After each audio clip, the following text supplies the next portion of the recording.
Nasaan ang singsing ko? Sino nagnakaw ng singsing ko?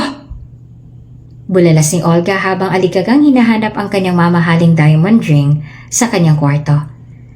Dahil sa lakas ng kanyang boses ay nakuha niyang atensyon ng kanyang fiancé na si Tom at ilang kapamilya kaya dali-dali silang nagtungo sa silid na kinaroroonan ni Olga. Olga, what's wrong? Rinig na rinig ang boses mo sa labas. Ano bang nangyayari? Tanong ng kanyang ina na si Doña Thelma. Mom, yung diamond ring ko na niregalo pa sa akin ni Tom, nawawala. Andito lang yun at sigurado ako kung sinong kumuha nun. Anas ni Olga. Nagkatinginan naman silang lahat. Napakunot pa ang kanilang mga noo at nagtataka kung sino nga ba ang tinutukoy ni Olga na kumuha ng mamahaling diamond ring niya. Han, huwag ka munang basta-bastang magbintang. Sabi naman ni Tom. Han, sigurado ako. Siya lang ang pumasok sa kwarto ko. Siya lang ang pumasok dito. At alam ko ang posibleng dahilan kung bakit niya magagawa yun. Teka, sino bang tinutukoy mo? Tanong ni Tom. Lahat naman sila ay nakaabang sa sasabihin ni Olga. Lahat sila ay naghihintay kung sino ba ang tinutukoy ng dalaga. Si Maggie! Yung head waitress sa baba. Siya lang ang pumasok dito sa kwarto ko. Napakunot naman ang noo ni Tom sa pagtataka. Si Maggie? Imposible, sabi naman ni Tom. Dati niyang nobya si Maggie, kaya kilala niya ang dalaga. Alam niya sa sarili niya na hindi yun magagawa ng dalaga base sa kanyang pagkakakilala rito. At bakit hindi? So mas kinakampihan mo pa siya kaysa sa akin? Pinapalabas mo ba nagsisinungaling ako? Tas kilay na tanong ni Maggie. That's not what I meant. Sige, para makasigurado tayo puntahan natin siya sa baba. Paalisin na rin natin sila para malaman na rin natin ang totoo. Magnanakaw! Malakas sa sigaw ni Olga kay Maggie. Napatingin naman lahat sa kanya. Maging si Maggie ay nabigla sa tawag sa kanya ni Olga. Kung bago ka pa lang sa channel na ito, Ate Jane TV, huwag kalimutang pindutin ang notification bell and subscribe button. Sana po hindi naman malaking abala sa inyo ang pagpindot ng subscribe button dahil ang kapalit po nito ay ang pagsuporta para makapag-produce ng mga libreng stories sa mga channels ni Ate Jane. Maraming salamat!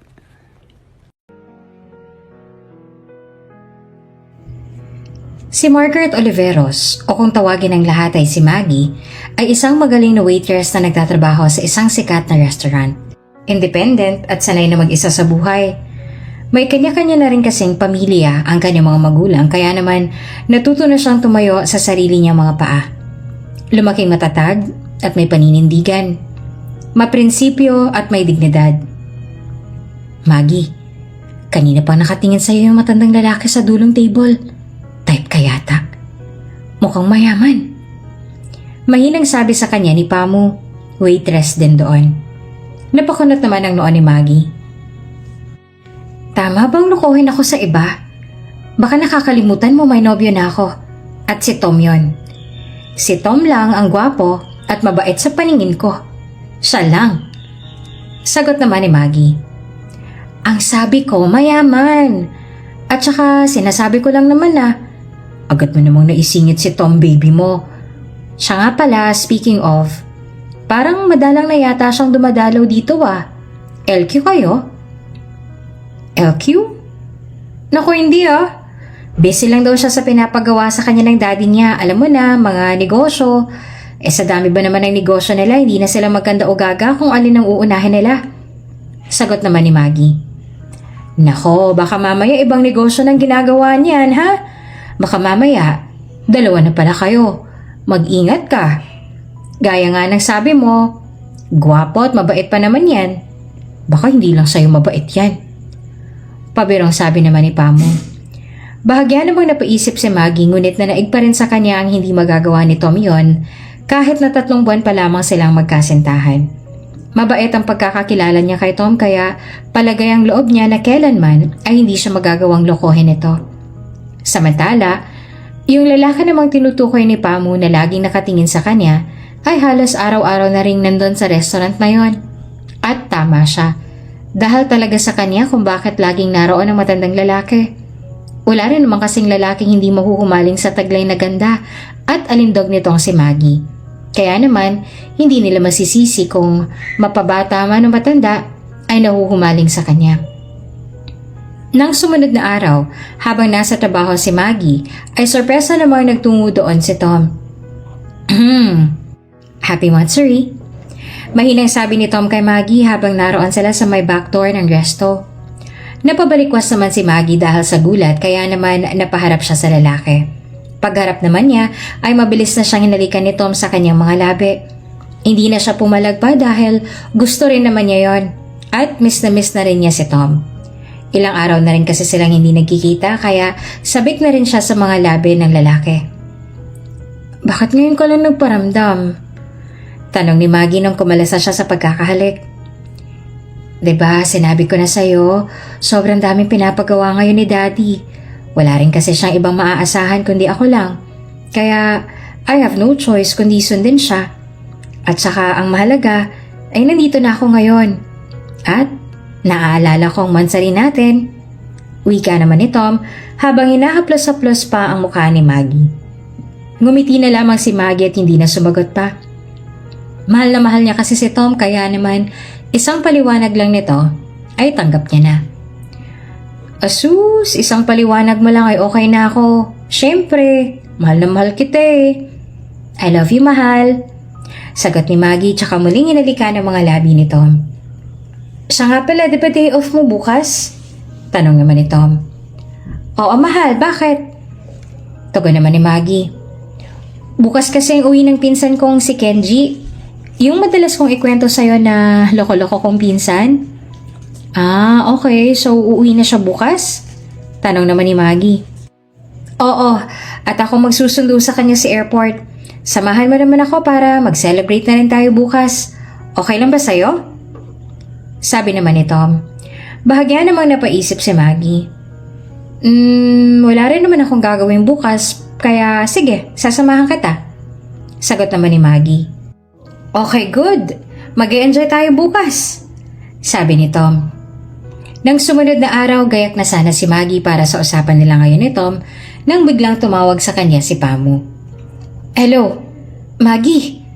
Bungad ni Pamu sa kabilang linya. Oh, Pamu, napatawag ka. Tugon naman ni Maggie. Hinihintay na lang sana niya si Tom na sunduin siya. Maggie, kailangan mong pumasok. Ngayon pa lang dating ng bisita ni boss at ikaw ang sabi ni boss sa mag-assist sa kanila. Napaawang naman ang labi ni Maggie. Ano? Pero may date kasi kami ngayon ni Tom at nangako ko sa kanya. At saka papunta na siya rito. Paano yun? Basta, unahin mo muna to. Sandali lang naman to sila. Panigurado at pagkatapos nila, pwede ka na umalis. Basta ma-assist mo lang sila, yun ang importante. Wika ni Pamu. Hindi naman malaman ni Maggie ang kanyang uunahin. Mahal niya ang trabaho niya pero mahal din niya si Tom at importante sa kanya ang araw na to. Pero gaya nga na sinabi ni Pamu, kapag boss niya na ang may sabi ay hindi na siya makakatanggi pa. Ay, sige na. Sasabihin ko na lang kay Tom, basta madali lang yan ha. Oo, bilisan mo na. Oo na. Pagkababa ni Maggie ng phone ay sakto namang dating ni Tom. Mahal! Bungad ni Tom sa kanyang nobya sabay halik sa labi nito. Mahal, tumawag si Pamu. Malungkot na sabi ni Maggie. Oh, bakit daw? Tanong naman ni Tom. Ngayon palang dating ng bisita ng boss namin. Ang request daw ni boss ay ako raw ang mag-assist sa kanila. Pwede bang sumaglit muna ako doon, mahal? Mabilis lang yon, promise. Hiling naman ni Maggie. Kaagad namang sumagot si Tom. Oo naman. Actually, nag-message din sa akin yung loko-loko kong pinsan na si Kenji. Huwag ko na raw siyang sunduin at kaya na raw niyang mag-isa. At saka isinama raw siya ng isa niyang kaibigan sa lakad nila ngayon. Pagbibigyan muna raw niya. Magkikita na lang kami sa bar mamaya.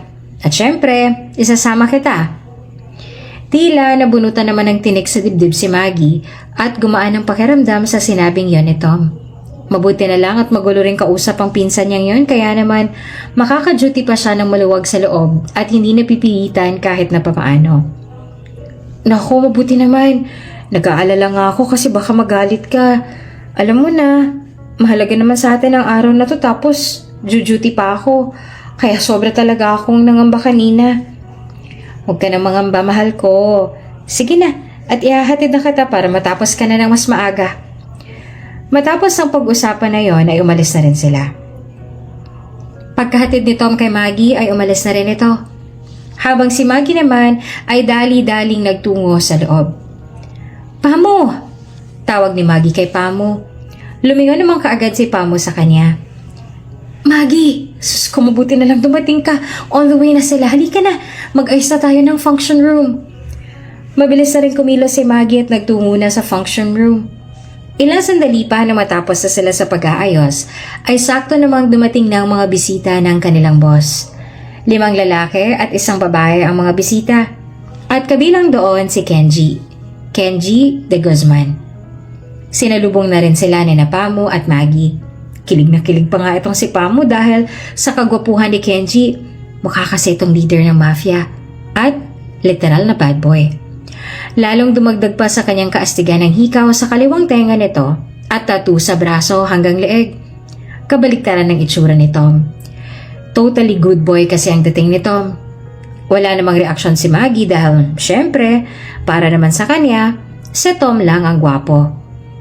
Nang makapasok na sila sa function room ay naiwan na rin sa loob si Maggie upang asikasuhin sila.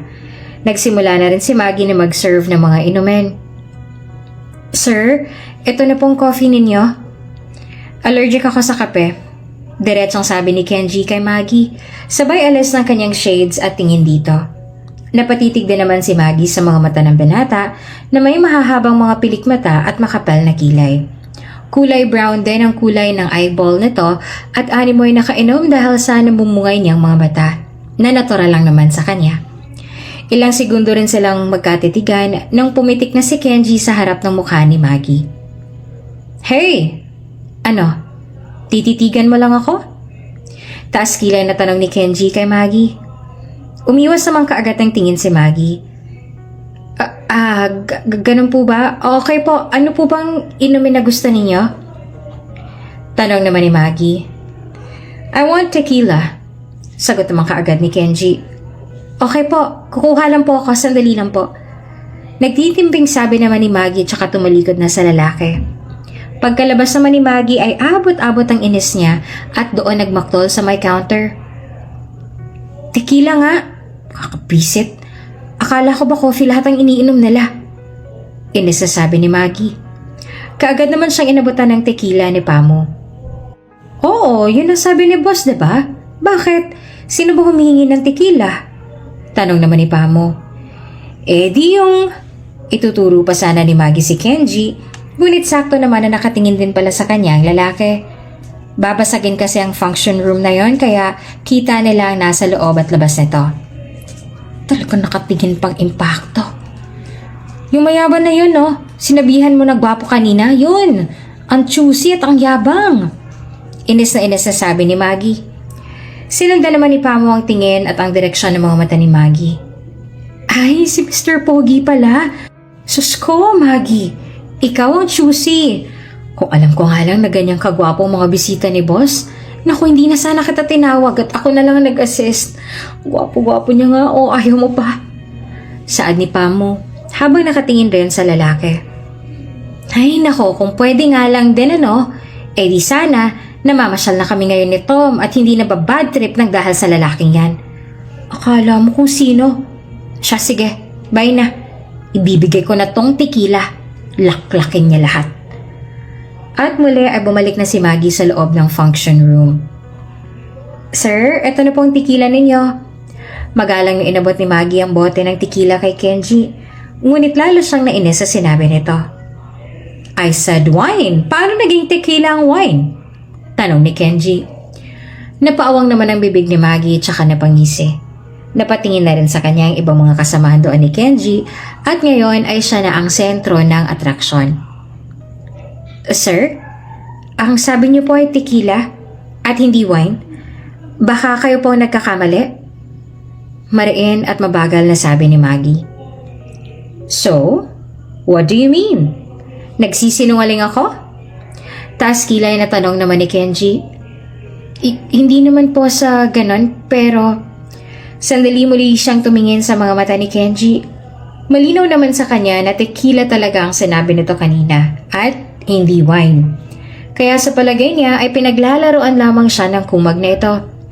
Magpaganon pa man sa pagkakataon na to ay wala na siya sa lugar na ipaglaban ang panig niya dahil kaibigan ito ng boss niya at paniguradong isang pagkakamali lang niya ay isusumbong siya ng mga ito at kapag nangyari yon ay maaaring mawalan siya ng trabaho. Kaya naman kahit nagigil siya sa lalaki ay pilit na lang niyang pinapakalma ang kanyang sarili at sumang-ayon na lang siya sa kalokohang iyon ni Kenji. Okay po, naaalala ko na po. Wine nga pong hinihingi ninyo. At hindi tequila. Ako po nagkamali. Ipagpuamanin niyo po ang kamalian ko. Ikukuha ko na lang po kayo ng wine. Mariin at nabagal na sabi naman ni Maggie. Na makalabas si Maggie ay napatawa naman si Kenji. You're so bad, Kenj. Trip mo si ate girl, ha? Kakabalik mo lang ng Pilipinas, pinapairal mo agad ang pagkapasaway mo. Sabi naman ng isa niyang kasama. Tatawa-tawa lang naman si Kenji habang nakatingin pa rin sa kinaroroonan ni Maggie na tila ba nang aasar pa. Samantala, galit na muling humingi ng wine si Maggie kay Pamu. Pamu, wine nga. Samahan mo na rin ang lason. Galit na sabi ni Maggie na nanginginig na rin ang mga kamay sa Ines. Oh, akala ko ba tequila? Nagtatakang tanong naman ni Pamu. Visit nga eh. Ginawa pa akong bingi. Wine daw ang sabi sa akin. Malinaw pa sa crystal clear na tubig ang rinig ko na tequila ang hinihingi niya at hindi wine. Grabe Pamu. Konti na lang talaga bibinggo na sa akin ng mokong na yon. Habang inis si Maggie ay pansin naman niya ang tahimik na si Pamu at namimilog na ang kanyang mga mata na nakatingin sa likuran ni Maggie. Hoy, bakit ka ganyan? Para ka nakakita ng multo. Sabi ni Maggie. Ngunit nanatili pa rin si Pamu sa ganoong reaksyon, kaya naman marahan na ring tiningnan ni Maggie ang kanyang likuran at sa sandaling iyon ay tila gumuho ng mundo ni Maggie. Naroon si Kenji at siguradong narinig niya lahat ang mga sinabi ni Maggie patungkol sa kanya. Sir, kanina po kayo dyan? Nauutal na sabi ni Maggie habang nakatingin pa rin kay Kenji. Mabilis na rin niyang kinuha ang wine tsaka iniabot na sana sa lalaki. Ito nga pala yung wine niyo, sir. Dagdag ni Maggie na may peking mga ngiti. Sa halip na tanggapin ay inirapan na lang siya ni Kenji. Is this your way to treat your guest? Well, ayoko niyan. At lahat ng narinig ko ay siguradong makakarating kay Rigor, ang may-ari ng restaurant. Sabit ni Kenji, sabay talikod at saka ngumisi. Abot-abot naman ang kaba ni Maggie ng mga oras na yon. Kailangan niyang gumawa ng paraan para mapigilan ang binabalak ni Kenji. Kailangan niyang gumawa ng paraan para hindi siya maisumbong ng lalaki sa kanyang boss. Kaya naman hinabol niya si Kenji hanggang sa paglabas nito. Sir, sandali lang! Sir! Sigaw ni Maggie. Naabutan niya si Kenji at kaagad niyang hinila ang kamay nito. Napatingin naman doon si Kenji. Sandali lang po! Sorry na, okay? Sorry na, hindi ko na uulitin. Promise, cross my heart. Hope you die. Ano? Hindi. Ang ibig kong sabihin, I cross my heart. Hindi ko na ulit gagawin yun, please. Huwag niyo lang akong isumbong. Sa inyo nakasalari ang trabaho ko. Ang income ko. Ang buong buhay ko. Please, sir. Gagawin ko ang lahat. Huwag niyo lang akong isumbong. Pagmamakaawa ni Maggie kay Kenji. Lahat nga ay handa niyang gawin sa pagkakataon na to. Pakinggan lamang siya ng lalaki. Sigurado ka? Lahat gagawin mo? Tas kilay naman na tanong ni Kenji. Tumangu-tangu naman si Maggie. Opo, lahat gagawin ko. Please, huwag niyo lang po akong isumbong. Sandaling nag-isip si Kenji nang ipapagawa niya kay Maggie. Natatawa pa nga siya sa naiisip niya at napapakunot na lamang ang noon ni Maggie sa kanya. Hindi dapat siya mag-react at magsungit dahil ang goal niya ngayon ay maging mabait kay Kenji para hindi siya isumbong nito. Okay. Dahil medyo madumi ng sasakyan ko, ikaw ang mag-car wash niyan. Tara. Pagkasabing yon ay sumakay na ng sasakyan si Kenji. Hindi na rin nakaimik pa si Maggie at sumunod na rin sa lalaki. Kahit ayaw niya ay napilitan na rin siya para matigil na rin ang kahibangang ito ni Kenji. Ilang sandali pa ay nagtungo sina Kenji sa isang car wash kung saan sila ang kusang maglilinis ng kanilang sasakyan at magbabayad na lang sa machine. Simulan mo na. Yan ang host. Umupo si Kenji sandali sa may bench at pinanood si Maggie. Sinama naman siya ng tingin ni Maggie tsaka inirapan. Pwisit na lalaki to. Akala mo kung sino. Utusan ba naman ako? Basta talaga mga amboy, mga walang modo. Masahol pa sa walang pinag-aralan. Mahinang sabi ni Maggie sa kanyang sarili. Sumigaw naman si Kenji. Hoy, bilisan mo dyan! Bubulong-bulong ka pa dyan. Napalingon naman sa kanya si Maggie. Opo, eto na, bibilisan na. Wala rin namang hindi kakayanin si Maggie. Wala rin siyang kaarte-arte sa katawan kaya lahat ng bagay ultimo gawaing panlalaki ay alam din niya at kaya niyang gawin. Basic nga lang to kay Maggie kaya naman mabilis niya itong natapos. Sir, tapos na. Malakas na sabi ni Maggie kay Kenji. Tumayo na rin si Kenji at pinagmasdan ng kanyang sasakyan na pulidong pinaliguan ni Maggie. Oh, sir, quits na tayo ha. Malinis na yan. Basta ipangako niyo sa akin, hindi niyo na ako isusumbong. Maamong sabi naman ni Maggie. Napatingin naman sa kanya si Kenji. Yung tingin ba na nakakatunaw? Malalim at malagkit lang siyang tiningnan nito kaya naman si Maggie na ang umiwas. May ipapagawa pa po kayo, sir? Nauutal na tanong naman ni Maggie kay Kenji. Wala na. Matipid na sagot naman ni Kenji at saka pumasok na sa loob ng kanyang sasakyan. Hoy! Hindi mo ba lang ba ako ibabalik sa restaurant? Sigaw ni Maggie mula sa labas. Nakita lang niyang umisi si Kenji sabay kindat sa kanya at tuluyan ang pinaharurot ang sasakyan papalayo sa kanya. Ay, ambog talagang lalaking yon. Akala mo kung sino? Nakakainis. Hindi naman gwapo. Mas gwapo pa rin ang Tom ko, no? Wala ka pa sa kalingkingan nun. Malakas na pagmamaktol pa ni Maggie. Samantala, kinagabihan, nagkita na rin sina Tom at Kenji sa bar na paborito nilang puntahan. Bro, welcome back! Parang good mood ka ngayon ah. Bati ni Tom kay Kenji sabay yakap at tapik sa likod. Oo bro, I had a very good first day here in Cebu. By the way, akala ko ba kasama mo ang girlfriend mo? Tanong naman ni Kenji. Baka mamaya-maya pa yun kaya habang wala pa siya, manchiks muna tayo. Just like before. Na-miss mo? Paghahamon naman ni Tom. Napatingin naman sa kanya si Kenji. Baliw. Paano pag nahuli ka ng girlfriend mo? Usisa naman ni Kenji sabay shot ng beer. Ano ka ba? Sa sobrang bait nun at sa sobrang pagmamahal sa akin, naku, halos sambahin na nga ako nun at ituring na santo. Utu-utu yun bro. Sinasabi ko sa'yo, pinapakisamahan ko lang siya because of her damn beauty. One of a kind bro. Talagang kahit sino yung mahuhumaling kaya nakakapanghinayang naman kung iba lang makikinabang sa kanya. Mayabang pang sabi ni Tom. Ngayon ay tila lumalabas na ang tunay na kulay ni Tom. Kapag kaharap si Maggie, isang mabait na Tom ang pinapakita niya. Ngunit kapag nakatalikod na siya, lumalabas na ang tunay nitong kulay at pagkatao. So ibig mong sabihin hindi ka pa nakakascore sa kanya? Muling usisa ni Kenji. Bad trip nga eh. Ayaw pang isuko sa akin. Pero kapag natikman ko na siya, bye-bye na. Sagot naman ni Tom. Binato na lamang siya ni Kenji ng tissue. Baliw. Parang mas malala ka pa sa akin ngayon ah. Tatawa-tawa namang sabi ni Kenji. Hindi naman, mas bad boy ka pa rin sa akin bro.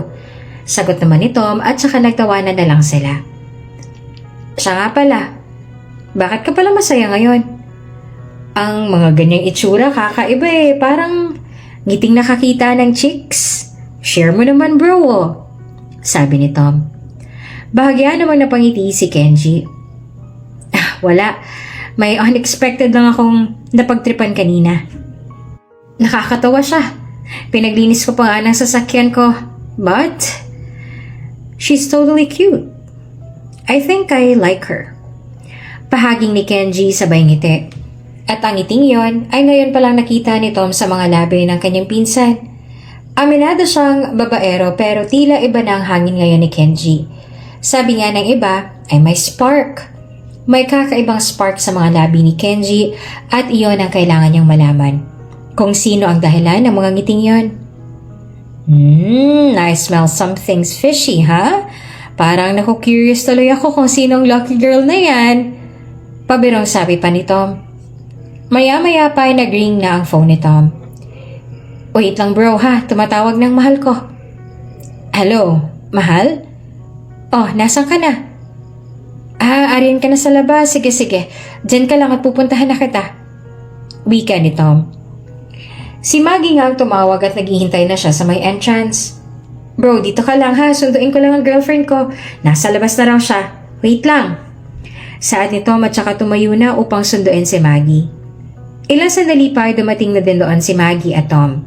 Nakaakbay pa nga si Tom sa balikat ni Maggie. Habang ang suot naman ni Maggie ay napakamahabang palda at simpleng t-shirt lamang. Bro, my girlfriend is finally here. Mahal, he's Kenji, my cousin. And bro, this is my girlfriend, Maggie. Pagpapakilala ni Tom. Tila nakakita naman ng multo ang dalawa. Nakatulala sila sa isa't isa at parehong hindi makapaniwala sa kanilang nakikita. Na si Maggie pala na nagugustuhan na sana ni Kenji ay nopya pala ng kanyang pinsan na si Tom. Napakunot na nga rin ang noon ni Maggie dahil ito palang lalaking to na nagpahirap sa kanya kanina ay pinsan pala ng kanyang nobyo. Ikaw? Kunot noong sabi ni Maggie. Napansin naman ni Tom ang kanilang malalim na pagtitinginan. Teka. Magkakalala ba kayo? Nagtatakang tanong ni Tom sa dalawa. Kaagad namang kumalas ng tingin si Kenji. Hindi ko siya kilala. Kamukha lang pala. Pagtanggi ni Kenji. Sinadya niyang hindi sabihin ang totoo kay Tom dahil ayaw niyang maging mitsa pa ito ng pagkasira ng kanilang relasyon. Lalo pat nabanggit naman niya kanina na nagugustuhan niya ng babae kaya naman baka gagawan pa yun ng issue ni Tom. Kaya minabuti na lang niya na huwag sabihin ang totoo. Sa isip naman ni Maggie baka sinadya nga talaga ni Kenji na hindi nasabihin ang totoo dahil hindi naman niya alam kanina na magkasintahan sila ng pinsan nitong si Tom at baka nga kung ano pang isipin nito. Ako rin, hindi ko siya kilala. Mali lang palang akala ko. Sabi naman ni Maggie at saka naupo na sa may bakanting pwesto sa may couch. Okay. Akala ko magkakilala kayo eh. Sabi naman ni Tom at saka tumabi na sa tabi ng kanyang nobya na si Maggie. Tila nga hindi malaman ng dalawa kung paanong pakikitunguhan ngayon ng isa't isa. Ngunit sa kabilang banda, ang tumatakbo ngayon sa isip ni Kenji ay ang mga sinabi ni Tom sa kanya kanina tungkol kay Maggie. Na paano nito naaatim na sabihin ang mga salitang yan sa kanyang nobya gayong wala naman siyang nakikitang mali rito kay Maggie para lokohin niya. Maaaring boring nga si Maggie pagdating sa kanyang pormahan at batid niyang hindi naman talaga ganito ang tipo ni Tom, pero bukod doon ay wala na siyang ibang nakikita na pwedeng maging dahilan para kaayawan si Maggie ng isang lalaki. Lalo na sa part na sinabi nitong kapag nagalaw niya na si Maggie ay iiwan niya na rin ito. Bigla siyang nakaramdam ng awa sa dalaga. Babaero rin siya at aminado siya sa kanyang sarili. Pero hindi naman siya ganitong kasamang mag-isip para lang makuha ang gusto niya sa isang babae. Sa kabilang banda ay kumuha na rin ng drink si Tom para kay Maggie. Cheers guys! Sa wakas, magkakasama na rin tayong tatlo. Mahal, huwag ka maiilang dito kay Kenji ha. Mukha lang yung mayabang at babaero pero mabait yan. Harmless kung baga. Panimula naman ni Tom. Nagbigay na lang ng peking tawa ang dalawa para naman hindi mapansin ni Tom na may kakaiba sa kanilang dalawa. Pero ang totoo, sa tuwing magkakatagpo ang mga tingin nila, ay nandiliit ang mga tingin ni Maggie sa Ines dahil kapag nakikita niya ang pagmumukha ni Kenji, ay naaalala niya ang ginawa niyang pagpapahirap sa kanya kanina. Kaya naman, talagang sa tingin ni Maggie ay hindi siya mag-e-enjoy ngayong gabing ito. Huy, mag-usap naman kayo. Nagkakahiyaan pa ba kayo? Tanong naman ni Tom. Nagmaang-maanga na lang si Kenji at kumilos na lang ng normal. Wala sa bokabularyo ko ang mahiya, bro. Anyway, Maggie, ano naman ang nagustuhan mo rito sa pinsan ko? Hindi ka pa ba nagsisisi? Pabirong tanong naman ni Kenji. Mahina naman siyang hinampas ni Tom sa kanyang balikat. What kind of question is that? Gago ka talaga, bro. Well, baka mapahiya ka lang sa isasagot nitong mahal ko. Hindi ba, Maggie? Pabirong sabi naman ni Tom. Napangiti naman sa kanya si Maggie tapos nang mapatingin na kay Kenji ay otomatiko nang nagbago ang reaksyon ng mukha nito at saka simpleng umirap dito. Oo naman, mahal. Kailanman na hindi ako nagsisi at magsisisi na ikaw ang minahal ko. Ikaw ang first boyfriend ko. At sisiguraduhin kong ikaw na rin ang panghuli. Malambing na wika naman ni Maggie. Hindi naman malaman ni Kenji kung bakit bigla siyang nakaramdam ng ines sa sinabing yun ni Maggie. Hindi niya malaman pero para bang bigla siyang nakaramdam ng selos o ano. Ngunit sa isip niya, bakit naman siya magsiselos? At isa pa hindi dapat. Dahil wala lang naman sa kanya si Maggie. Sa kabilang banda ay bigla namang hinalikan ni Tom si Maggie sa kanyang mga labi at ikinabigla naman ang dalaga. Biglang iwas nga ng tingin si Kenji dahil hindi niya masikmura ang ginagawa ng dalawa, which is dapat naman ay normal lang ito sa kanya. Maya-maya pa may isang babae nang lumapit sa kanila. Si Olga Ocampo, common friend ni Kenji at Tom. Malaking pagkagusto nito kay Tom at noon pa man ay lagi na siyang nagpapapansin sa lalaki. Mayaman din at may pangalan ng pamilya sa industriya. Tom? Kenji? Andito rin kayo? Maarting tanong ni Olga. Nasimpatan naman agad niya ng tingin si Maggie. Oh, Maggie! Andito ka rin pala. Naho, baka maboring ka ha? Sabi pa ni Olga. Nagkatingin na naman silang tatlo. Oops! Just kidding! Natatawang dugtong pa ni Olga. Who's with you? Tanong ni Tom. Oh, I'm with my circle. Pero ngayon, may kanya-kanya na silang kasama kaya ako na lang naiwan dito. Pwede ba ako makijoin sa inyo? Pasimple namang napairap si Maggie. Hindi niya personal na kilala si Olga pero may naririnig na siya tungkol dito at alam din niya na may gusto ito sa kanyang nobyo na si Tom. Kaya naman inis siya sa dalaga. Sure, join us. Para naman may partner tong si Kenji. Sabi pa ni Tom ng pabiro. Hindi ko type si Olga, no? She's not my type. Yahabang mo talaga kahit kailan, Kenji. Parang hindi ka nanulad sa akin nung college tayo, ah. Sabay hampas ang mahina ni Olga sa balikat ni Kenji. Ito naman talaga ang plano ni Olga. Ang i-out of place si Maggie. Wala namang pakialam si Maggie dahil ang importante sa kanya ay siyang pinili ni Tom at hindi si Olga. Anyway, Maggie, you look so gorgeous sa shirt with long skirt mo, ah. Saan mo nabili yan? Bumaling naman ang atensyon ni Olga kay Maggie at parang nangaasar pa. Sumagot naman si Maggie. Umupo siya ng maayos tsaka humawak sa kamay ni Tom at taas kilay na tumingin kay Olga. Okay lang to, Olga. Hindi mo magugustuhan for sure dahil mga mamahalin naman ang tipo mo, di ba? Taas kilay pang sabi ni Maggie. Nakangiti na rin siya at pilit na hindi nagpapa-apekto kay Olga. Talaga? Actually, you're wrong. I also love ukay clothes. Bumibili ako niyan tapos pinamimigay ko lang din sa mga yayas ko. Ngayon ko lang nalaman na mga ganyan palang type mo. Minsan bigyan kita kapag bumili ulit ako, ha? Share kayo ng yayas ko. Kahit wag na. May pambili naman ako. Banat naman ni Maggie. Halata sa mukha ng dalawa na nagpipigil lamang sila sa isa't isa. Pero ang totoo ay para bang gusto na nilang gawing sabungan ng bar na yon dahil sa asiwang kanilang nararamdaman. Napapatingin na nga sa kanila sina Kenji at Tom at napapailing na lamang. Samantala, nang humupang tensyon ay sinimulan na rin nilang i-enjoy ang gabi. May tama na rin ang alak si Tom at ganun din si Olga.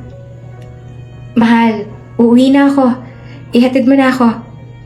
Sabi ni Maggie kay Tom, ngunit tila bingin naman ang kanyang nobyo na nakikisabay pa sa sigaw ng karamihan. Mahal, halika na! Pamimilit ni Maggie. Mamaya na mahal, nagsisimula pa lang ang gabi Sagot naman ni Tom. Huminga na lang ng malalim si Maggie at umiiling-iling na lang. Dahil naiinip na rin siya roon at dahil hindi naman talaga siya nakasanayan ng nightlife, kumbaga nakikibagay lang dahil itong hiling ng kanyang nobyong si Tom, ay minabuti na lamang ni Maggie na umalis na lamang doon. Ay naku, bahala ka na nga dyan. Uwi na ako. At tuluyan na tumayo si Maggie at nag-bar siya na palabas ng bar. Habang naglalakad na siya naroon na sa may harap ng parking, ay patuloy pa rin ang pagmamaktol niya. Kakabis talagang gabing to Sa dinami-rami ba naman ng mga tao makakasalamuha ko yung tao pang bisit sa buhay ko? Kakainis talaga. Pagalit na sabi ni Maggie sa kanyang sarili. Sa kanyang likuran naman ay may lalaking biglang sumagot. I bet, isa ako sa mga wisit na yon? Sabi niya. Napahinto naman kaagad si Maggie. Umikot pa nga ang mata niya nang marinig ang boses na yon dahil pamilyar siya kung sino ayon. Ilang segundo rin siya nakatayo at saka humarap na siya sa lalaki. Bumungad sa kanya ang gwapong si Kenji. Hindi naman siya makapaniwalang mabibigani siya ng ganon sa mokong na yon nang diretso siyang mapatingin sa namumungay nitong mga mata. Sa kabilang banday, hindi na hinayaan pa ni Maggie na mahulog siya sa taglay na karisma ng lalaki kaya naman sinungitan niya ulit ito. Aba, alam mo rin pala na visit ka. Anyway, aalis na ako. Napaka-boring ng mga tao dyan sa loob. Sabay talikod ni Maggie. Rinig naman niya ang pagpagikik ni Kenji. Bakit ka nagpapaalam? Umalis ka kung gusto mo. Mayabang pa nitong sabi. Lalo namang nag-init ang mga pisngi ni Maggie dahil sa Ines. Hoy, excuse me. Hindi ako nagpapaalam. Sinasabi ko lang dahil baka kako hanapin ako ni Tom. Kung ano-anong iniisip mo dyan. Diyan ka na nga. Sa katuluyan ng umalis si Maggie. Napatawa na lang at napailing si Kenji sa inastangyan ni Maggie. He likes her. Pero, nobya na siya ni Tom. Matinik siya pagdating sa mga babae at sigurado siya na kaya niyang maagaw ang atensyon ni Maggie at mapunta sa kanya. Ngunit kapatid na rin kasi ang turing niya kay Tom. Kaya naman kahit na may something na siyang nararamdaman para kay Maggie, ay minabuti na lamang ni Kenji na itago yon at wag na lamang ipahalata. Ng mga sumunod na araw muli ay hindi na naman nagparamdam si Tom kay Maggie. Ni text o tawag ay wala. Nag-aalala nga siya sa kanyang nobyo dahil kahit busy naman ito dati, ay nagagawa naman pa rin niyang mag-update sa dalaga. Pero ngayon ay wala. As in wala. Kaya naman apektado rin ang trabaho ni Maggie. Hindi na siya ganoong makafocus dahil si Tom pa rin ang naiisip niya. Hanggang sa makatanggap siya ng tawag mula sa kanyang kaibigang si Pamu. Naroon si Pamu sa isang motel kung saan doon nagtatrabaho ang kanyang nobyo. Hello Maggie! Bungad ni Pamu sa kanya na animoy kanina pa niya hinihintay na sagutin ni Maggie ang tawag nito. Oh, Pamu, napatawag ka.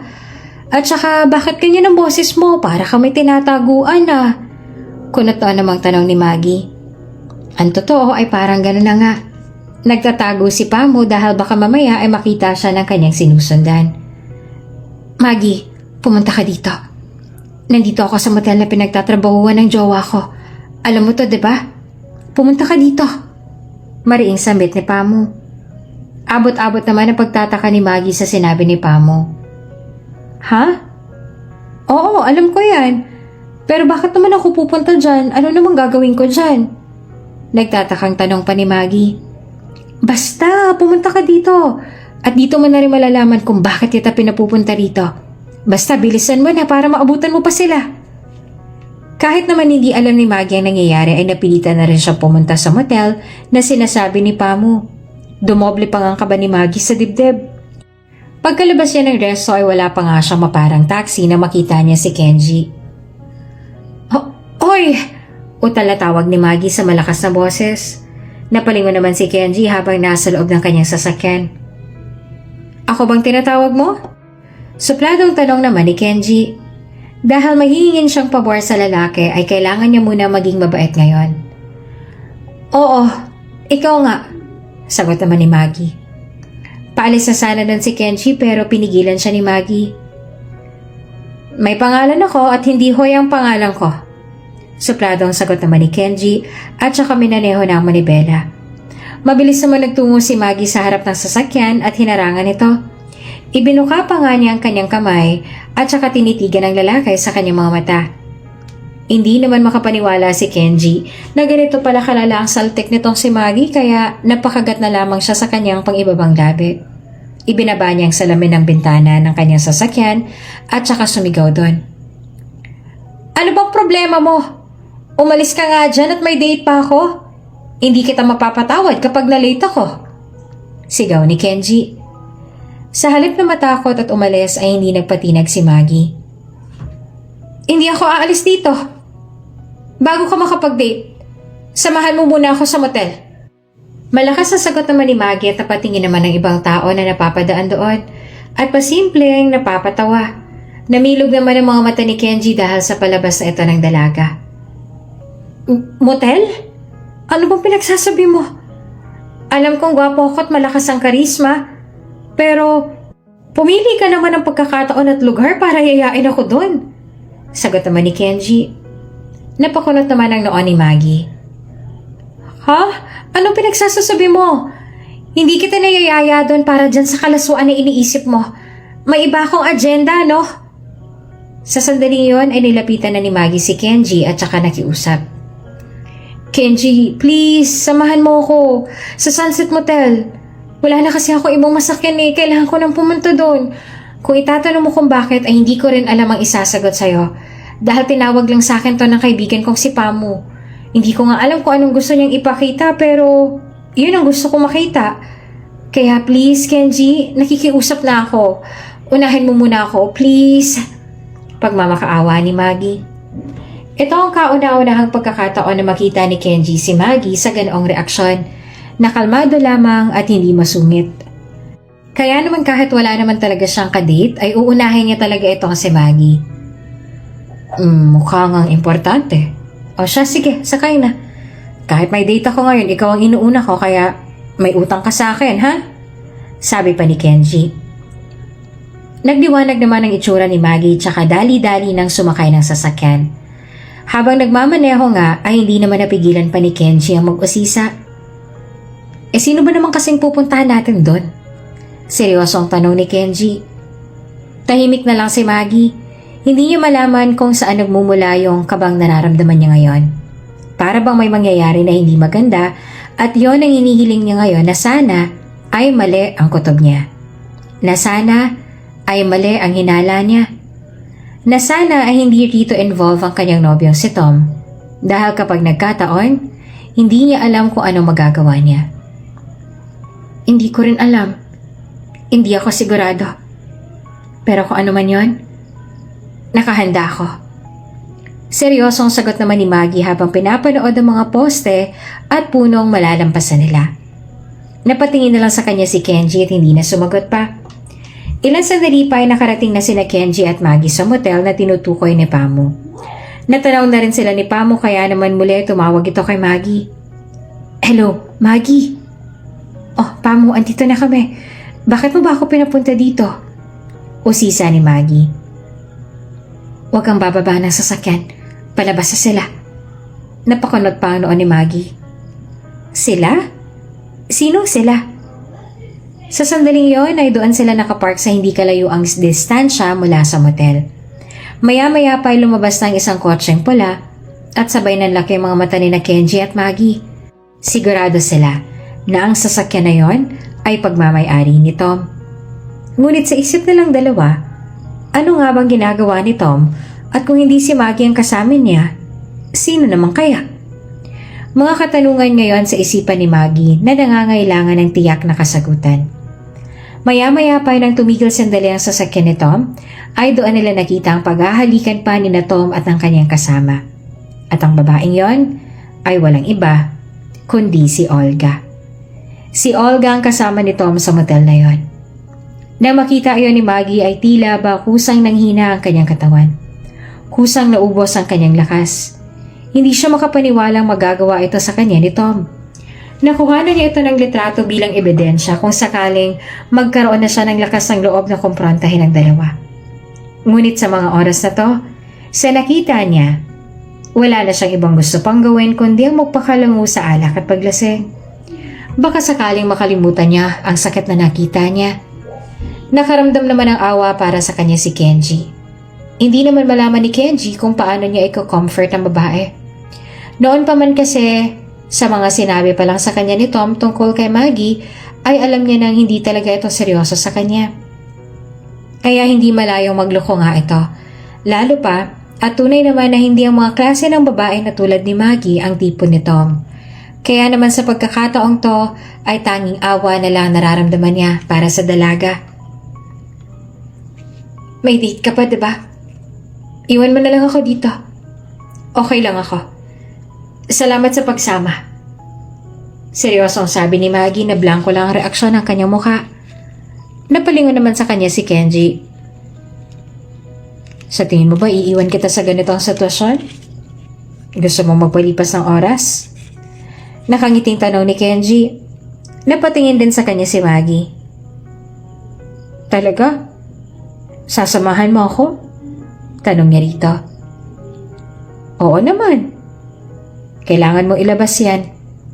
Mas mahirap kapag kinimkim mo mag-isa.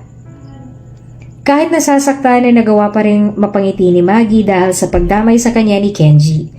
Isinama ni Kenji si Maggie sa paborito nitong tambayan sa may rooftop ng kanyang condo unit. Doon ay malayang maisisigaw ni Maggie ang kanyang nararamdaman at mailalahad ang kanyang mga sama ng loob at saloobin. Beer? Alok ni Kenji. Kinuha namang kaagad iyon ni Maggie. Sino ba namang tatanggi sa beer sa ganitong klaseng sitwasyon ngayon? Sabi ni Maggie, sabay shot.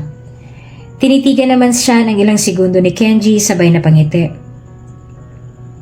Oh, anong tinitingin-tingin mo dyan? Nagagandahan ka sa akin ano? Pabirong sabi pa ni Maggie. Ayos ka lang ba? Tanong ni Kenji na sa naging seryoso na.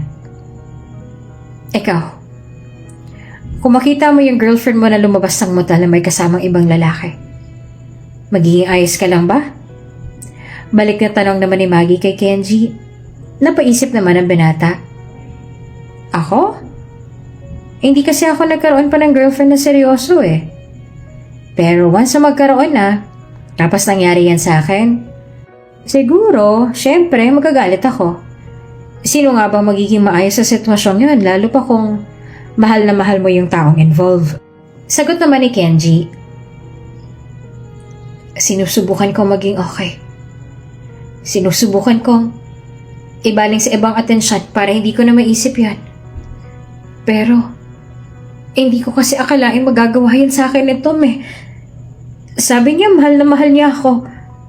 Pero kung tunay na mahal mo isang tao, bakit mo nagagawang lokohin siya? Alam ko namang hindi ako ang pangharap sa mga kaibigan niya eh. Sa inyo. Alam kong baduy akong pumorma at boring kasama. Pero sabi niya naman tanggap niya ako. Sabi niya ano pa man ang maging itsura ko, ako lang. Ako lang ang maganda sa paningin niya.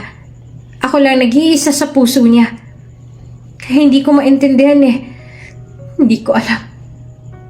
Hindi ko alam. Maluha-luhang sabi ni Maggie. Nakakailang bote na rin sila ng beer ni Kenji at hindi na rin namamalaya ni Maggie na lumalalim na rin ang gabi. Alam niyang si Tom ang unang nanlamig sa kanya. Alam niyang si Tom ang unang nagloko. Hindi nga niya alam kung tama ba na kasama niya ngayon si Kenji kayong may nobyo siya. Pero kapag kasi nasasaktan ng isang babae, ay kusa na lang ito nawawala ng pakialam sa sasabihin ng iba. Ikaw, sigurado ako, marami ka na rin nalokong babae. Paano niyo nasisikmura yun? Tanong ni Maggie kay Kenji. Bahagya namang napangisi ang binata. Ako? Kahit itanong mo pa kay Tom ano? Babaero ako, pero kailanman ay wala akong nilokong babae. Napakulot naman ang noon ni Maggie. Babaero ka tapos walang nilokong babae? Paano nangyari yun?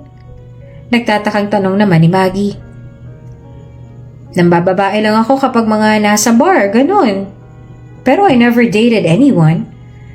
Para sa akin, kapag nakipag-date na ako, ibig sabihin nun, seryoso na ako.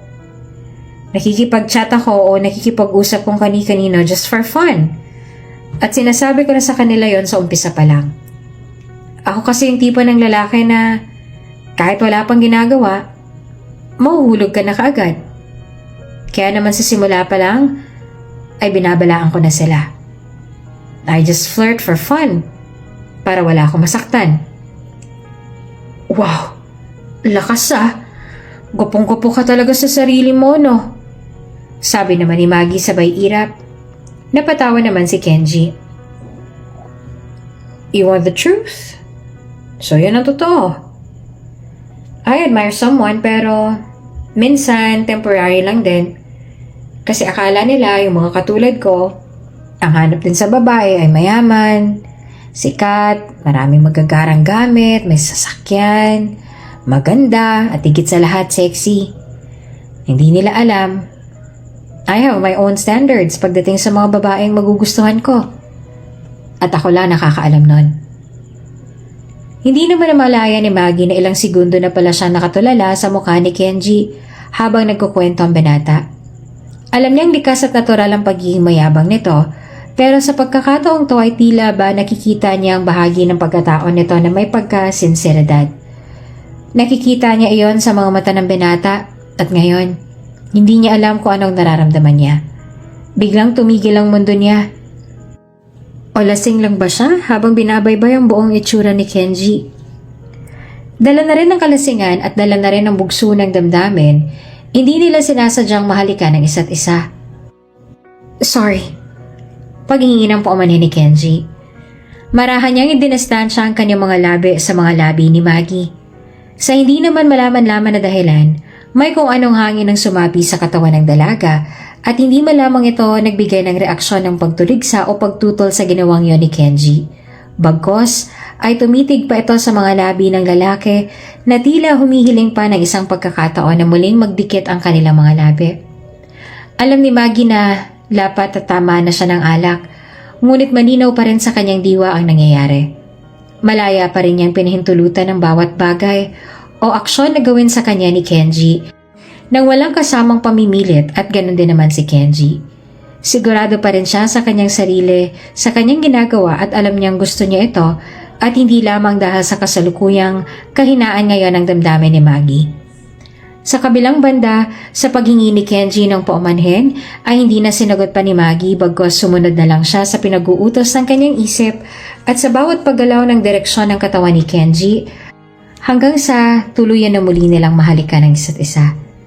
Sa pagkakataong ito ay mas agresibo, mas mabilis, mas kapanapanabik. Tumayo pa nga sila doon nagtuloy sa kwarto. Kailanman ay hindi na ibibigay ni Maggie ang kanyang pagkabirhen kay Tom. Kahit panobya niya ito. Hindi niya rin alam kung bakit at hindi niya maintindihan kung bakit nagtitiwala naman siya sa kanyang nobyo. Pero pagdating sa ganong bagay ay tila biglang nawawala. Tapos ngayon ay kusapan niya itong ibinigay kay Kenji. Naiilang araw pa lang niya nakilala.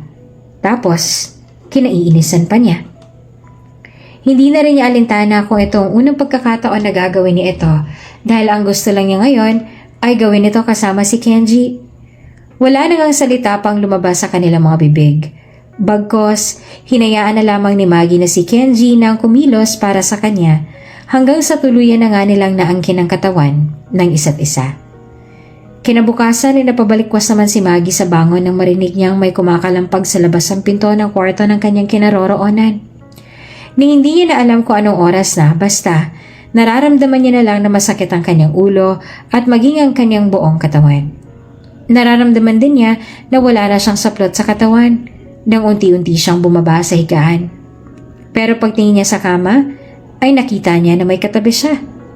Nataranta niyang hinila ang kumot at ibinalabal sa hubong katawan niya. Anong nangyari? Napabulala siya sa kanyang sarili dahil hindi niya talaga matandaan kung anong nangyari sa nagdaang gabi. Bahagyan niya pang kinusot-kusot ang kanyang mga mata at tumingin sa kanyang katabi. Lalo namang dumagundong sa kaba ang kanyang dibdib nang makita niyang lalaking kanyang katabi. Tulog na tulog ito at humaharok sa hambing. Kenji? Mahinang bulalas ni Maggie sa kanyang sarili. Pilit niyang tinandaan ang mga nangyari kagabi. Napasabunot pa siya sa kanyang buhok at nang maalala niya ay napakagat na lamang siya sa kanyang pang-ibabang labi. Shucks! Hindi maaari ito! Napabalikwas siya nang biglang tumunog ang cellphone niya. Dali-dali niya itong nilapitan at kinuha sa may mesa sa tabi ng kama.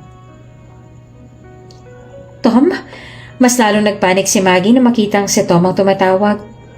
Hindi niya malaman kung sasagutin ba niya ito o hindi. Bumabalik na naman kasi yung nangyari.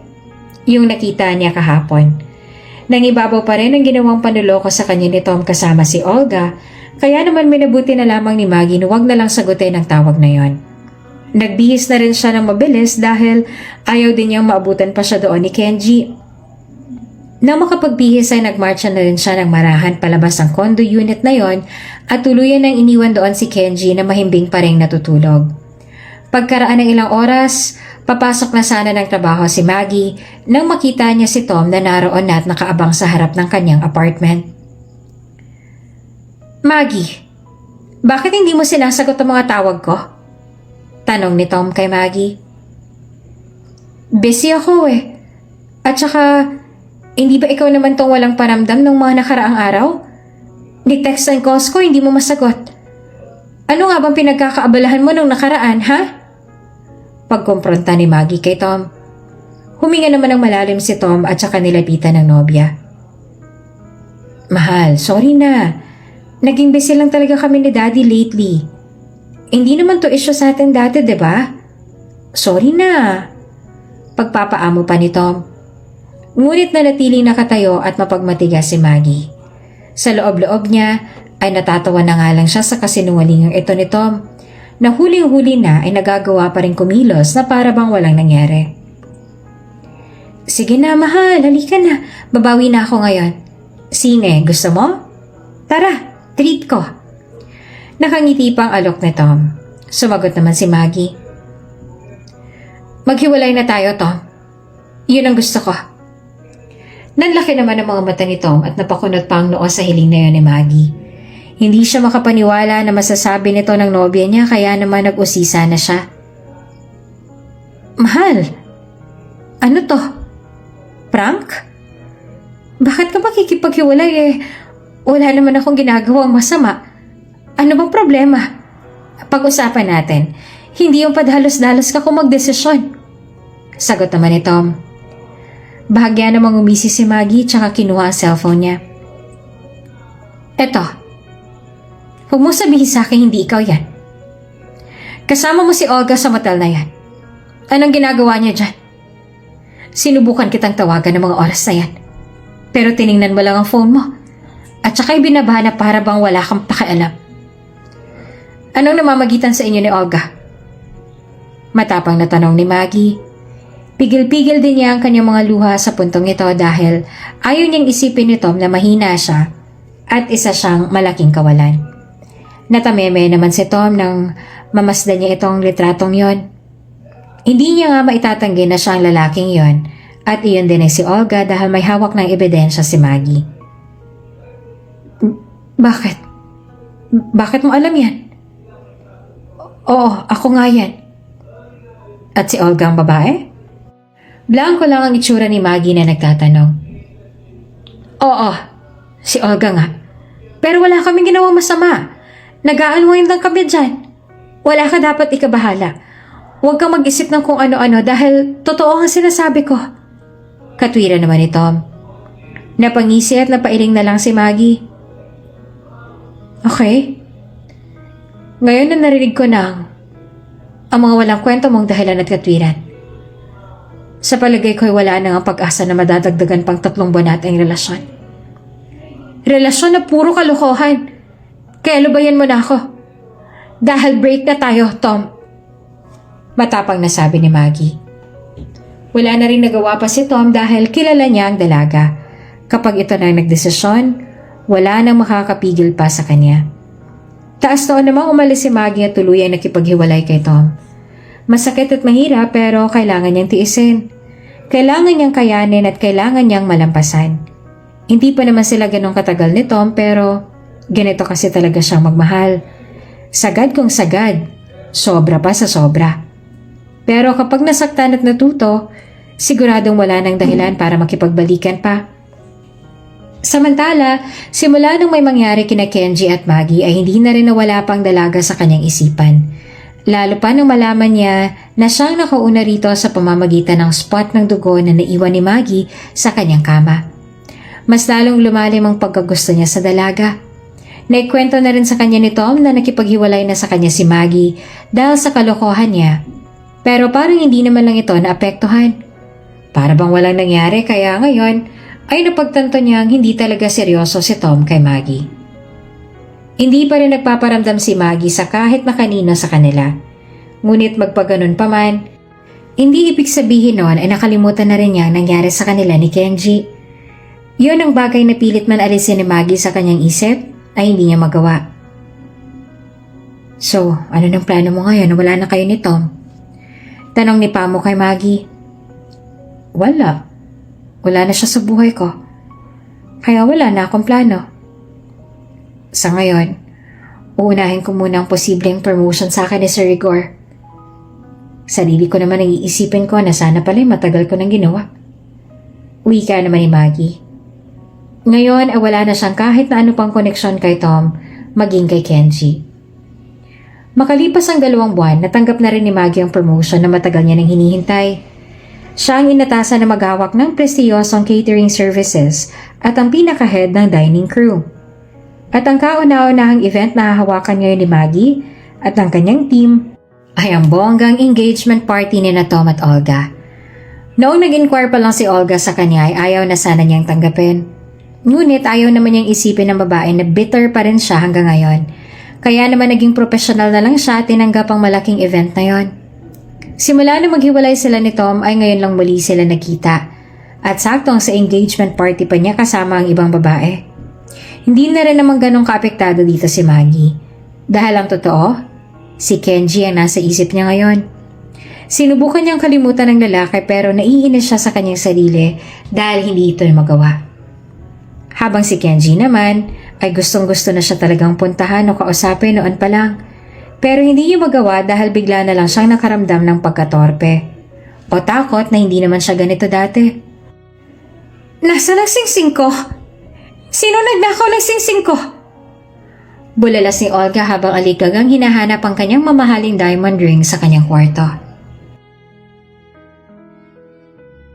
Dahil sa lakas ng kanyang boses ay nakuha niyang atensyon ng kanyang fiancé na si Tom at ilang kapamilya kaya dali-dali silang nagtungo sa silid na kinaroroonan ni Olga. Olga, what's wrong? Rinig na rinig ang boses mo sa labas. Ano bang nangyayari? Tanong sa kanya ng ina na si Doña Thelma.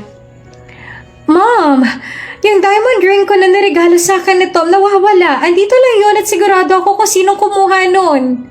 Anas ni Olga. Nagkatingin na naman silang lahat at napakunot ang kanilang mga noo. At nagtataka kung sino ang tinutukoy ni Olga na kumuha ng mamahaling diamond ring niya. Han, huwag ka munang basta-bastang magbintang. Sabi naman ni Tom. Han, siguradong sigurado ako. Siya lang ang pumasok sa kwarto ko. Siya lang ang pumasok dito. At alam kong posibleng dahilan kung bakit niya magagawa yon. Teka, sino bang tinutukoy mo? Tanong naman ni Tom. Lahat naman sila ay nakaabang sa sasabihin ni Olga. Lahat sila ay naghihintay kung sino bang tinutukoy ng dalaga. Si Maggie! Yung head waitress sa baba. Siya lang ang pumasok dito sa kwarto ko. Napakunot naman ang noon ni Tom sa pagtataka. Si Maggie? Imposible, sabi naman ni Tom. Dati niyang nobya si Maggie kaya kilala niya na ang dalaga. Alam niya na sa sarili niya na hindi iyon magagawa ng dalaga base sa kanyang pagkakakilala rito. At bakit hindi? Mas kinakampihan mo pa ba siya kaysa sa akin? Pinapalabas mo bang nagsisinungaling ako? Taas kilay na tanong ni Maggie.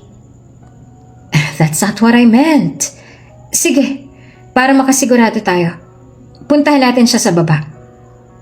paalis na rin natin sila lahat para malaman natin ang totoo. Sa puntong yon ay sabay-sabay na silang nagtungo sa baba upang kumprontahin si Maggie.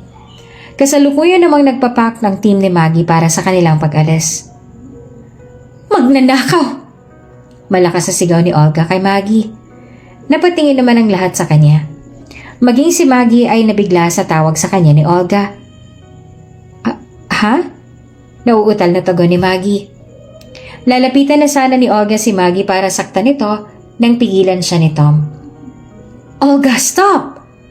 Tanungin natin siya ng maayos. Huwag mo munang pairalin ng init ng ulo mo. Uwi ka naman ni Tom. Gulong-gulo naman ang isip ngayon ni Maggie dahil sa kanilang inaasta kaya nag-usisa na rin siya. Ano po bang nangyayari? At saka bakit niyo po ako tinawag na magnanakaw? Nagtatakang tanong ni Maggie. Tinaasan naman siya ng kilay ni Olga. Bakit? Kasi, ikaw lang naman ang nagnakaw ng mamahaling diamond ring ko na niregalo pa sa akin ni Tom. Kaya ilabas mo ng singsing ko na magnanakaw ka. Buliw ni Olga. Lahat ng mga mata ay na kay Maggie. Maging si Maggie ay hindi pa rin maintindihan ang ibinibintang na iyon sa kanya ni Olga. Wala siyang alam sa sinasabi nito kaya naman nagpakakampante at kalmado lang siya dahil wala naman talaga siyang ginagawang masama. Hindi ko ho alam ang sinasabi ninyo. Inosente ho ako at wala ho akong alam sa ibinibintang ninyo. At kailanman ay hindi ko ho magagawang magnakaw o mangagaw o kumuha ng isang bagay na hindi naman sa akin. Paninindigan ni Maggie. Makahulugan pa nga ang salita nito na tila pinapatamaan si Olga kaya naman lalong nagalit ang dalaga. Ang kapal din ng mukha mo, no? Ikaw lang ang pumasok sa kwarto ko. Aniya. Oo, pumasok ako doon kasi inutusan mo ako na ilagay ang makeup kit mo sa kwarto mo. Pero wala naman akong kinuha doon. Wala akong ninakaw sa'yo. Mariing sabi ni Maggie. Nilapitan na rin siya ni Olga at saka persahang kinapkapan si Maggie. Pigil-pigil naman siya ng kanyang fiancé na si Tom ngunit malakas ang babae at ayaw papigil. Ano bang ginagawa niyo, Ma'am Olga? Sinabi nang wala sa akin eh. Ilang sandali pa, nang makapkap ni Olga ang bulsa ng pantalon ni Maggie, ay doon niya na nakita ang singsing kaya inilabas niya na ito at ipinakita sa lahat. Wala? Wala sa'yo, ha, Maggie? Ano to? Ito ang singsing ko, oh. At tamang hinala ko. Ang nagnakaw nito ay walang iba kundi ang babaeng to. Pamamahiya ni Olga kay Maggie sa lahat. Hindi naman makapaniwala si Tom at alam niyang hindi iyon magagawa ni Maggie. Sa sandaling yon ay natigilan lamang ang lahat na makita nilang may tumutulo ng dugo sa pantalon ni Maggie. At maya-maya pa ay nawala na rin siya ng malay at mabuti na lamang ay mabilis siyang nasalo ni Kenji. Wala nang pinalampas na oras si Kenji at hindi na siya nagdalawang isip pa na dalhin si Maggie sa ospital. Napatingin naman ang lahat sa ginawang yun ni Kenji at kabilang na doon si Tom. Doc, kamusta na po siya? Bakit po siya dinugo? Nauutal na tanong ni Kenji sa doktor nang makitang bumukas ang pinto ng silid at lumabas ang doktora. She's fine. And the baby. Mabuti na lang at nadala ka agad siya dito dahil kung hindi, may posibilidad na makunan siya. Sige po, mauna na po ako at may pasyente pa rin po ako sa kabilang kwarto. Pwede na po kayong pumasok sa loob. Nakahinga naman ng maluwag si Kenji sa sinabi ng doktora, ngunit napaisip sa sinabing, buntis si Maggie. Nang makaalis ang doktora ay kaagad na nagtungo na sa loob si Kenji, sa silid kung nasaan si Maggie. Ni hindi niya na nga natawagan o nakontak man lang ang isa sa mga malapit na tao kay Maggie para ipag-ibigay alam ang nangyari sa dalaga dahil nataranta na kaagad siya na makitang dinugo ang babae at nawalan pa ng malay. Pagkapasok ni Kenji sa loob ng silid ay nadatnan niya doon si Maggie na meron ng malay. Kenji, bakit ako nandito? Ikaw, bakit andito ka rin? Anong nangyayari? Sunod-sunod na tanong ni Maggie kay Kenji. Lumapit naman si Kenji kay Maggie tsaka naupo sa tabi nito. Nawalan ka ng malay kanina nung nasa event ka. Sobrang putla mo kanina kumpara ngayon na medyo namumula-mula ng mga labi mo. Kwento ni Kenji. Nag-init naman ang mga pisngi ni Maggie at namula rin dahil sa sinabi niya ni Kenji. Maya-maya pa ay muli siya nag-usisa. Nawalan ako ng malay? Takang tanong ni Maggie. Oo. Nung nagkagulo kayo ni Olga at pinagbintangan ka magnanakaw ng singsing niya, bigla ka na lang nawala ng malay at balanse at nahimatay. Mabuti na lang at mabilis ako at nasalo kita. Ginawa mo yon? Tanong ni Maggie. Oo naman. May iba pa bang gagawa nun sa'yo? Pagmamayabang naman ni Kenji.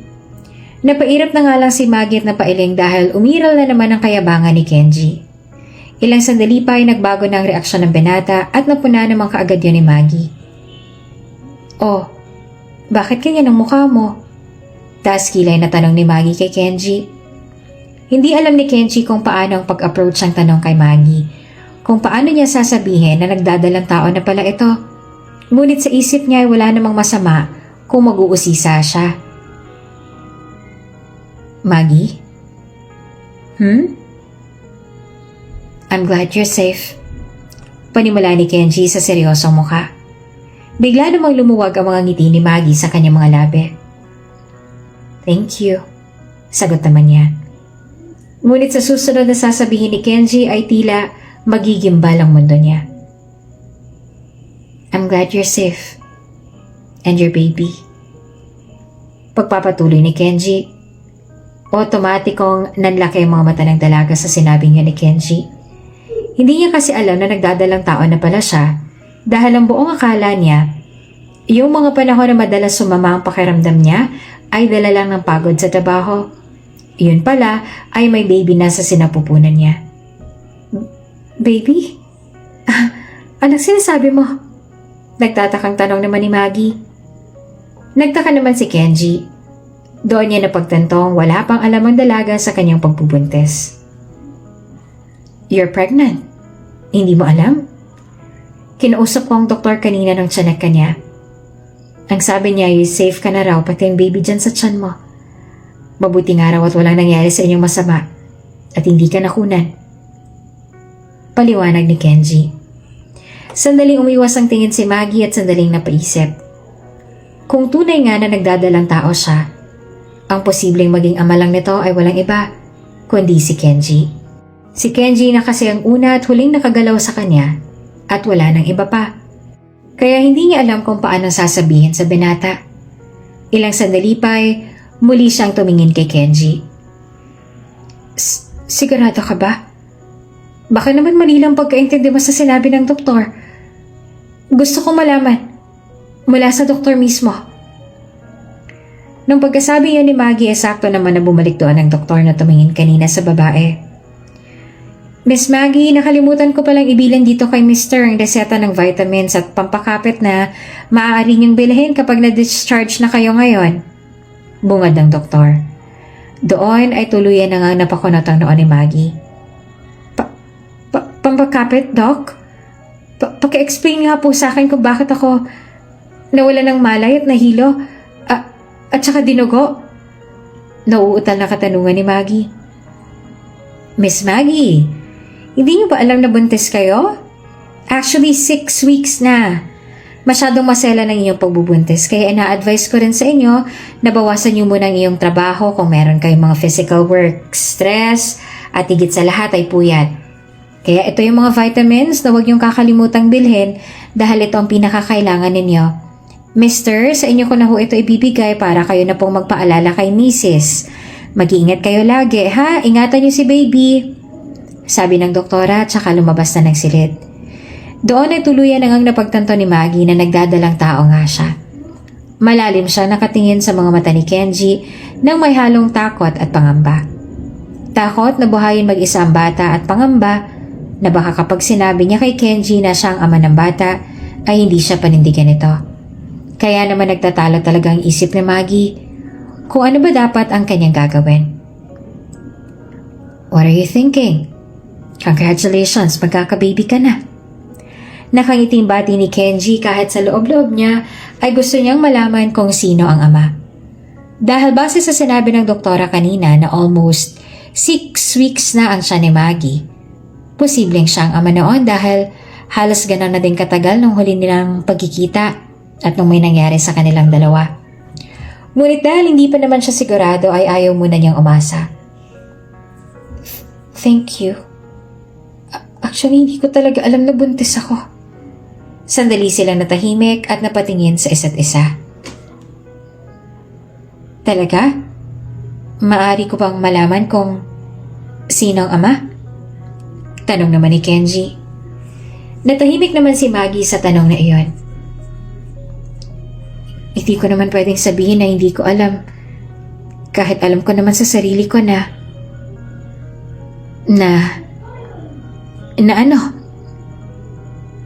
ikaw lang.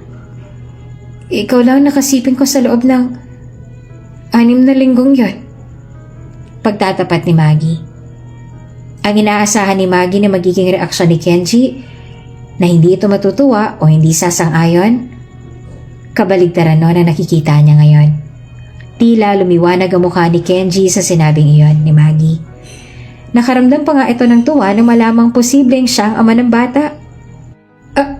Ibig mo sabihin, ako ang ama? Ako ang ama ng batang nasa sinapupunan mo? Tanong ni Kenji na nangungusa pa ang mga mata. Tumango naman si Maggie. Wala rin namang dahilan para itanggi o itago niya iyon. Kung totoo man ang nagbungang nangyari sa kanila ni Kenji nung gabing yon, ay hindi naman siya ganoong kasama upang hindi ito aminin sa lalaki. Na kay Kenji na yon kung tatanggapin ito o hindi. Basta para kay Maggie, anuman ang maging desisyon ni Kenji ay itutuloy niya ang kanyang pagbubuntis at gagawin ang lahat para maging isang mabuting ina sa kanyang magiging anak. Oo, pero hindi naman kita inuobligan na panagutan mong bata at paninindigan mo kaming dalawa. Siyempre, may sarili ka pa rin namang buhay at sigurado akong hindi mo pa lubos na na-enjoy ang pagkabinata mo. Kaya kung pipiliin mo na hindi kami piliin, huwag kang mag-alala. Nauunawaan ko. Ayos lang sa akin. Kasi hindi mo naman kami obligasyon at ginawa lang naman natin yun nang walang feelings. No love. Paano ko sabihin kung meron? Dugtong ni Kenji kay Maggie. Nagsalubong naman ang mga kilay ni Maggie. Anong meron? Na may feelings ako.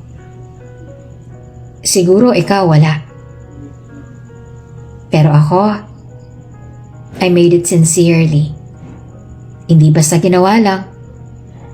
Hindi lang dahil malungkot ka that time. Hindi lang dahil nakainom tayo. Normal na normal ang pag-iisip ko nun. At alam kong ginagawa ko. Kung hindi ko gustong ginagawa ko, dapat di na ako tumuloy. Mabilis kasi ako manawa at kapag nararamdaman ko yon, tinatapat ko na kaagad ang babae. Pero since gusto talaga kita. Like, I want to know you more after that night. Tinuloy ko. Ginawa ko. And you had my respect since that night. You deserve that respect. Kaya kung sa tingin mo o kung nararamdaman mo na hindi ko pananagutan ng bata, well, you're totally wrong. Kahit nga hindi na natin ipa-DNA test yan eh. Dahil sigurado naman ako akin yan. Handa ko kayong panagutan. Handa ko kayong panindigan. Handa kong iwan ng buhay na kinasanayan ko na puro pasarap para kayo naman ang pagtuunan ko. Alam kong may duda ka pa ngayon.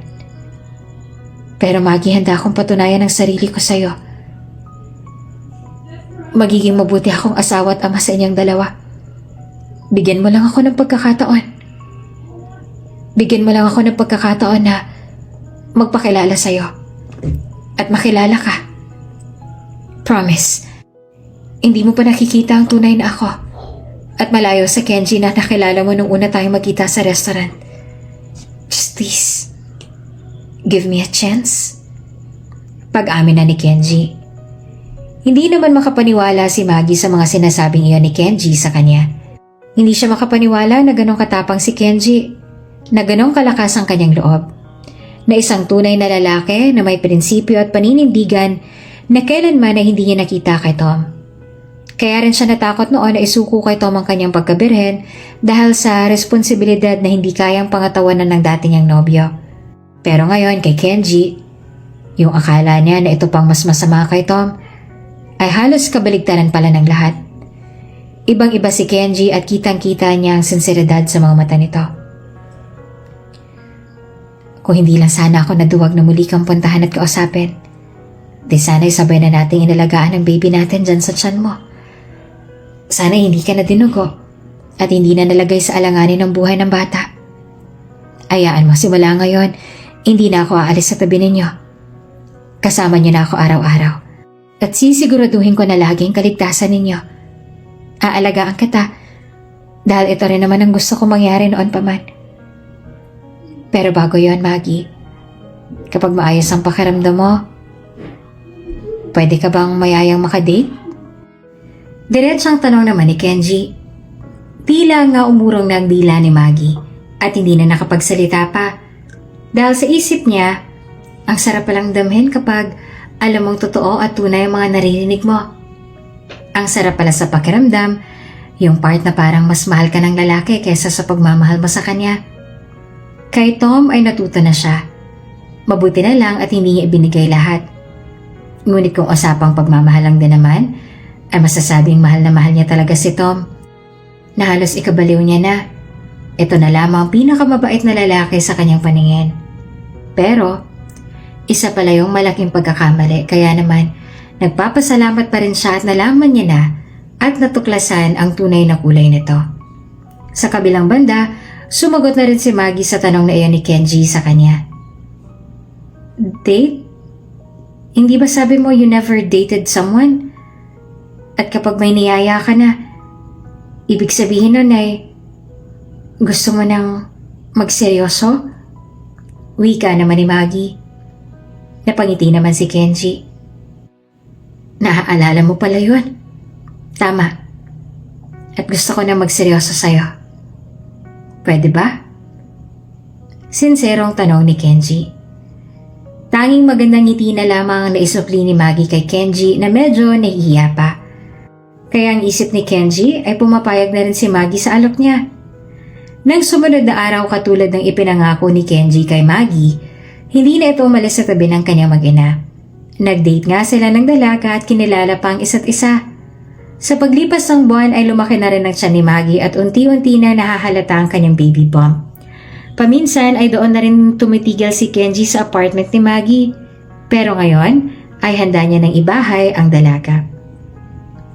Maggie, doon ka na mag-stay sa bahay. Mag-isa lang naman ako doon. At para hindi ka na rin magbayad pa ng upa. Alok ni Kenji.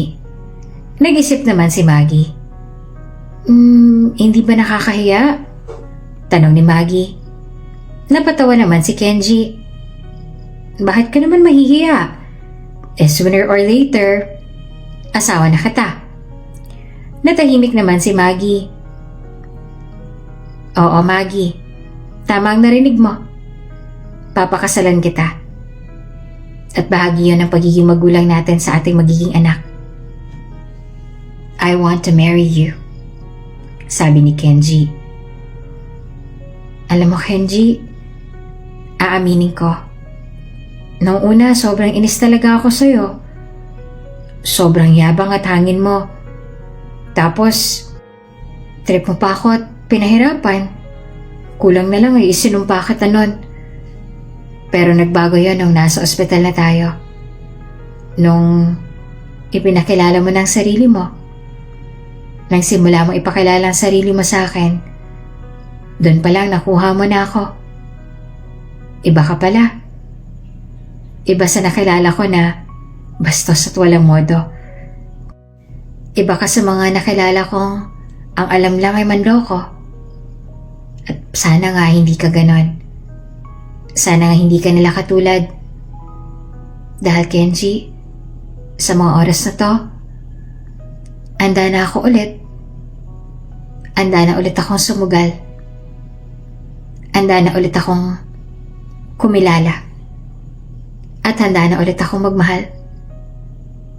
Kenji, marami akong natutunan sa naging relasyon namin ni Tom.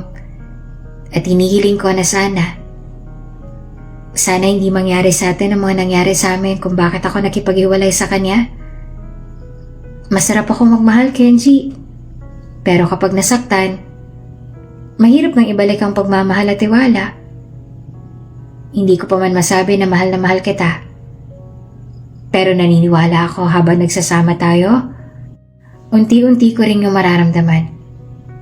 Hanggang sa tuluyan ko nang sabihin, mahal na mahal din kita, Kenji. Hinaplos ni Kenji ang pisngi ni Maggie. And I promise na magiging mabuti at responsableng asawa ko sa'yo at ama sa ating magiging mga anak. At ngayon, confident ako sabihin sa'yo, mahal na mahal kita, Maggie. Mahal na mahal. Sabi naman ni Kenji. Sa sandaling yun ay pumayag na rin si Maggie na doon tumira kay Kenji. Mas naging maayos naman ang kanyang sitwasyon at nakikita niya araw-araw ang pagiging mabuting asawa sa kanya ng binata.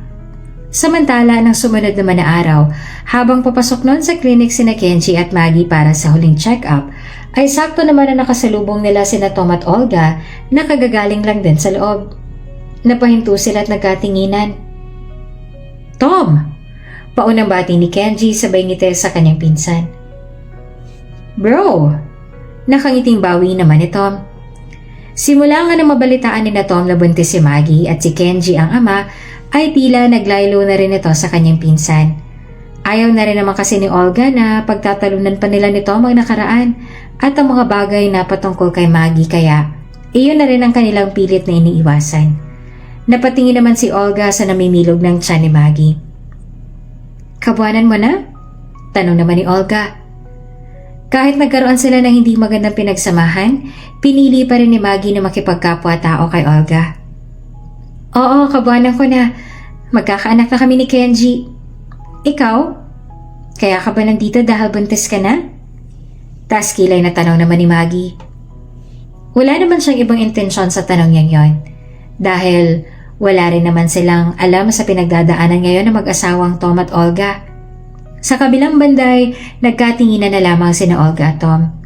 Dahil ang totoo kasi ay tinapat na sila ng doktor na mahihirapan na silang magkaanak dahil sa fertility problem ni Olga.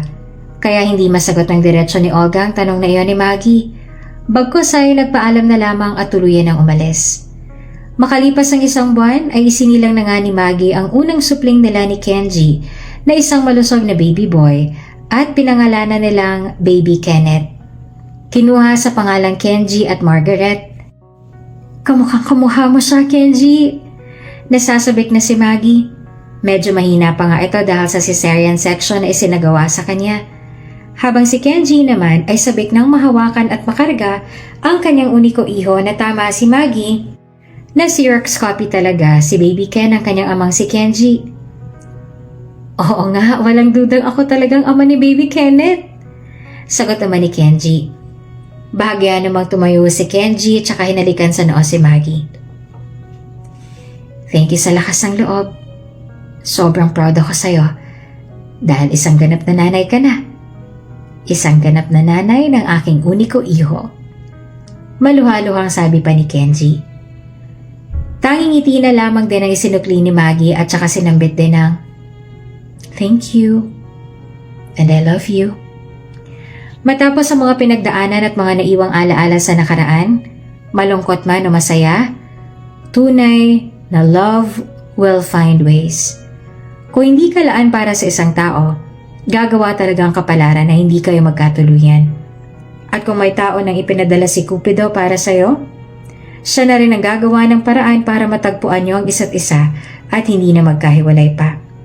Sa kabilang banda, hindi kalaunan ay naikasal na rin sina Kenji at Maggie at ngayon ay nagsasama na bilang isang buo at masayang pamilya.